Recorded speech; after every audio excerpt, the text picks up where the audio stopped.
নমস্কার। Football mania YouTube চ্যানেলে আপনাদের স্বাগত জানাই। এই মুহূর্তে ইউরোপের ফুটবলের সবথেকে বড় খবর, আর্লিং হল্যান্ডকে ছাপিয়ে সবচেয়ে দামি ফুটবলারের তকমা কেড়ে নিল ইংল্যান্ডের তরুণ মিডফিল্ডার জুড বেলিংহাম। আপনারা ইতিমধ্যেই জানেন, ইউরোপে শেষ হয়েছে ক্রিস্টিয়ানো রোনাল্ডো এবং মেসি যুগ।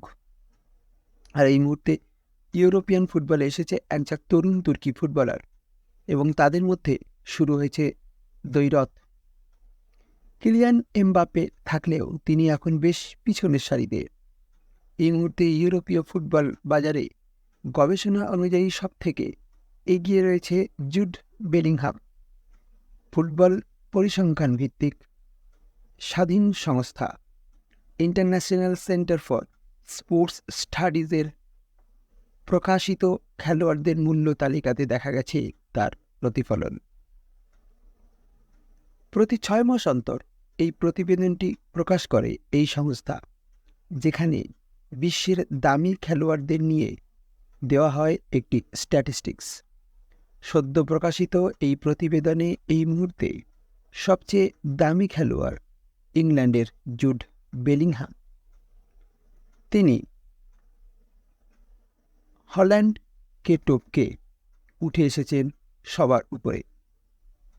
গত জুন মাসে যে তালিকা প্রকাশিত হয়েছিল সেখানে বেলিংহাম বরুসিয়া ডর্টমুন্ডের খেলোয়াড় ছিলেন। এরপর গ্রীষ্মকালীন দলবদলে ইংলিশ মিডফিল্ডার যোগ দেন রিয়াল মাদ্রিদে। রিয়ালে নিজেকে সুন্দরভাবে মেলে ধরেন। প্রথম 4 ম্যাচে 5 গোল করে তিনি রিয়ালের ইতিহাসে রোনাল্ডোর মাইল ফলক স্পর্শ করেন। 22 ম্যাচে 17টি গোল করে পারফরমেন্সের সর্বোচ্চ স্তরে রয়েছেন তিনি। সংস্থাটির হিসাব অনুযায়ী ইউরোপে এই মুহূর্তে তার দাম 26 কোটি 80 লাখ ইউরো। এবং দ্বিতীয় স্থানে নেমে আসা হল্যান্ডের পারফরমেন্স, 22 ম্যাচে 19টি গোল। চোটের কারণে অবশ্য বেশ কয়েকটি ম্যাচ তিনি খেলতে পারেননি। এই মুহূর্তে তার দাম 25 কোটি 10 লাখ ইউরো। তালিকায় 3 নম্বরে রয়েছেন রিয়াল মাদ্রিদের অন্যতম সেরা ফুটবলার ভিনিসিয়াস জুনিয়র। এই মরশুমে মাত্র 14টি ম্যাচ খেলে তিনি 6টি গোল এবং 4টি গোলের অ্যাসিস্ট করেছেন। রয়েছেন তিনি চোটের কবলে। তার দাম রয়েছে 25 কোটি ইউরো। উল্লেখযোগ্যভাবে উঠে এসেছেন রড্রিগো। চতুর্থ স্থানে থাকা এই ফুটবলারের দাম 24 কোটি 80 লাখ ইউরো। এবং পঞ্চম স্থানে রয়েছে আর্সেনালের উইঙ্গার সাকা, যার বাজার মূল্য নির্ধারিত হয়েছে 22 কোটি 30 লাখ ইউরো।